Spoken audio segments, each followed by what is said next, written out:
早晨十字牌早餐，因為咧返咗一個星期早上上堂，所以咧就暫時放低咗。我哋今日咧就照繼續睇返詩篇嘅第37篇。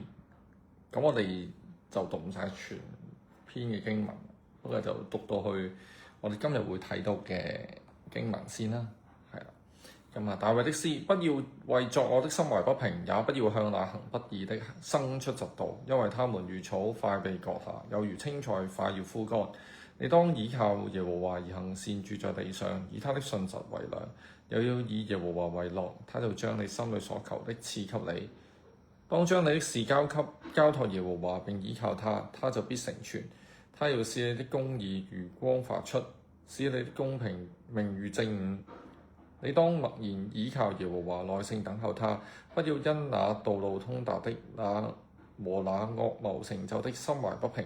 當止住怒氣，離棄憤怒，不要心懷不平，以致作惡。因為作惡的必被剪除，唯有等候耶和華的必承受地土。還有片時，惡人要歸於無有，你就是細察他的住處，也要歸於無有。但謙卑人必承受地土，以豐盛的平安為樂。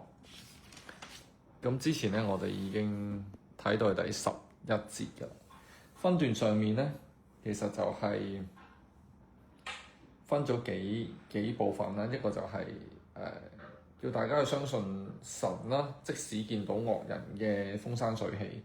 跟住落嚟咧，就係睇緊惡人嘅終極嘅命運，以至信實人嘅祝福。咁我哋咧就由12睇到29節嘅。咁我哋先讀翻今日嘅經文。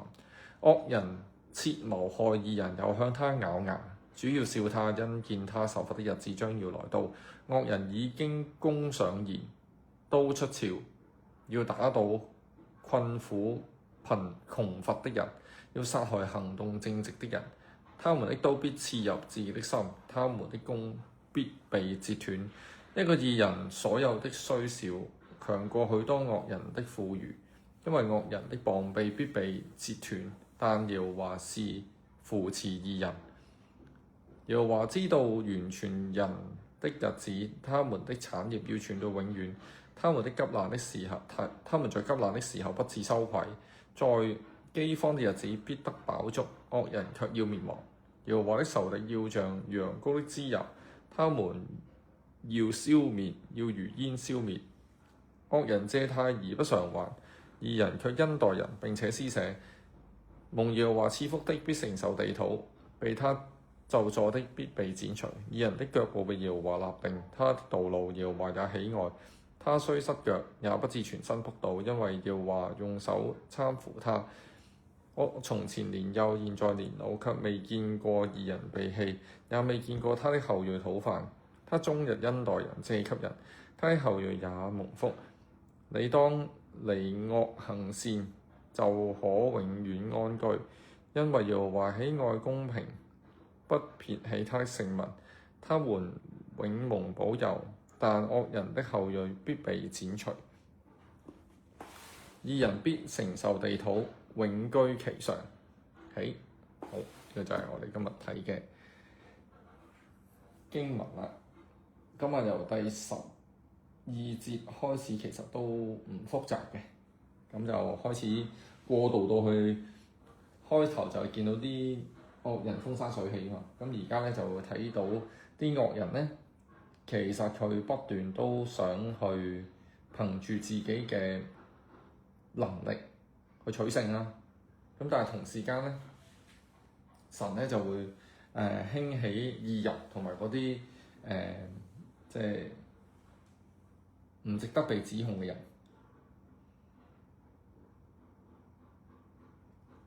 咁同啲人肯定咗咧，就係即係呢班惡人嘅結局就會滅亡㗎啦。咁我哋就會睇到啲惡人張牙舞爪啦。第12節係咪謀害義人咬牙？佢不斷就會用呢個 pattern 出現嘅，就係啲惡人做乜，咁主會對住佢做乜，主要笑佢，因為佢嘅受罰日子將會來到。跟住第2 set 啦，惡人會做乜？惡人就係會攻上言刀出鞘，係咪？唔止諗啊，唔止講啊，仲開始做嘢，直接攻擊嗰啲困苦窮乏人，殺害行動正直嘅人。咁但係反翻轉咧，你點樣搞人哋，你啊反而自己會受翻啦。你個刀會刺翻入自己嘅心，弓就會被截斷。咁就開始有一種智慧喺呢個過程當中攞出嚟啦。咁喺英文裏邊咧，其實就係 better this than that 嘅，即係個主要嘅字眼係喺強過，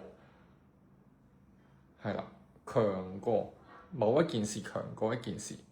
咁佢就話一個義人雖然屬於所有嘅雖然少，即係好似之前面嗰啲貧乏困苦同埋行動正直嗰啲手上所有嘅可能係少，但係就強過許多惡人嘅富裕喎。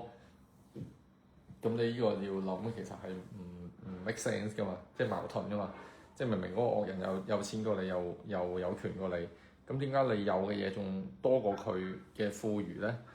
係邊一度係多過佢咧？第17節，因為惡人嘅膀臂必被截斷，但耶和華是扶持義人。即係喺神嘅眼中，邊個人擁有得多咧？咁就當然就係義人，就係神會最終就去幫助啦。咁跟住就再落啦。耶和華知道完全人嘅日子，佢哋得到啲咩咧？就係他們嘅產業要傳到永遠。你哋嘅產業係眼前係少過惡人，但係喺永遠嘅角度，你係多過惡人嘅，係啦。咁神知道你嘅日子，通常我哋都會翻返去生命冊裏邊作個理解啦，即係佢喺永生裏邊有一個個位置啦。當然喺詩篇嗰度，佢唔會好直接咁樣講到呢一樣嘢嘅。咁所以佢哋喺急難嘅時候唔至於羞愧，喺饑荒嘅日子必得飽足。咁好似踢場波咁，你輸緊幾比零，人哋個個都覺得你輸緊，但係你最終你係會反勝嘅。咁你知道呢個結果嘅喎。咁因為個判斷唔係球技嘅高低嘛，而係咪跟從神啊？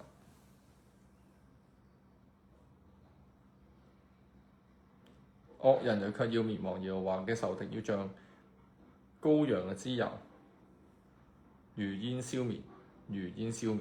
咁就賴翻去獻祭嗰度作為佢哋嗰個理解啦，係嘛？即係義人啊，攞獻祭嚟獻俾神嘅，而佢哋咧就好似被神所消滅，都煙消雲散。咁跟住又再落去第3組。惡人會做乜東東啦？咁惡人會點啊？惡人咧就係借錢唔還咯。咁義人就係對啲人好之餘，仲會施捨俾人，即係唔單止係借，唔單止係借，係直接俾。咁蒙耶和華賜福嘅就會承受地土，被他咒詛嘅就必被剪除啦。咁啊，第3組啲人會做啲乜啦？係啦。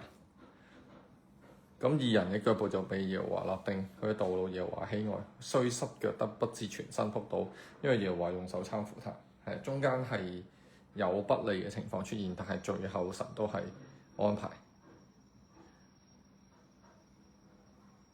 今日我從前年幼，現在年老，卻未見過義人被棄。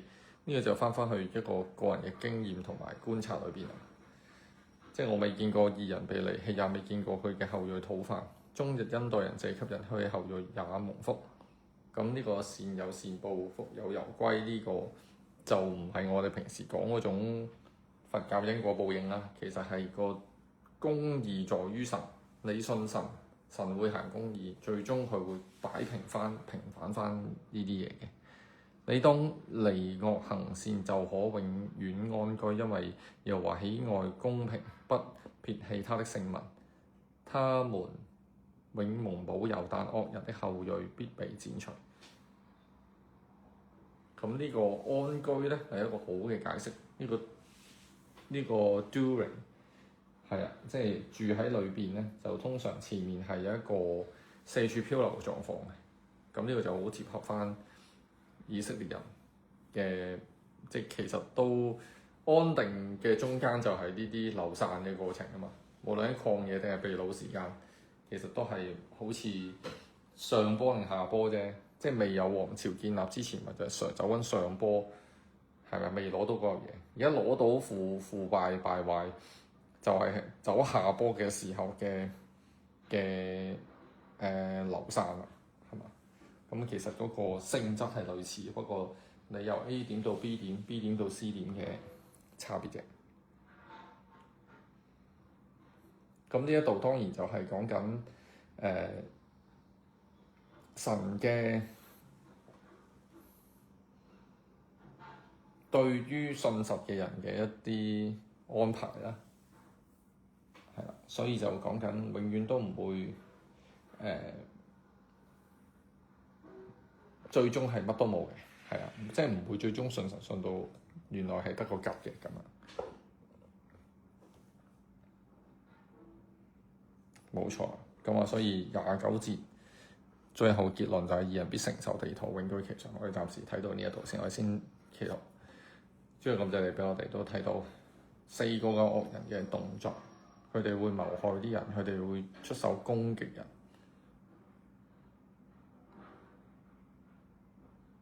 佢哋會借錢唔還，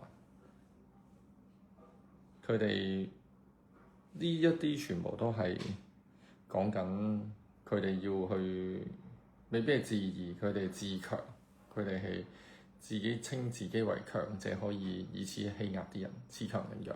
但係神，你係唔係睇強弱，你係睇邊個係跟從你，對你係信實嘅。求主你咁樣保守我哋俾人信心，要信禱告，主耶穌名字而求，阿們。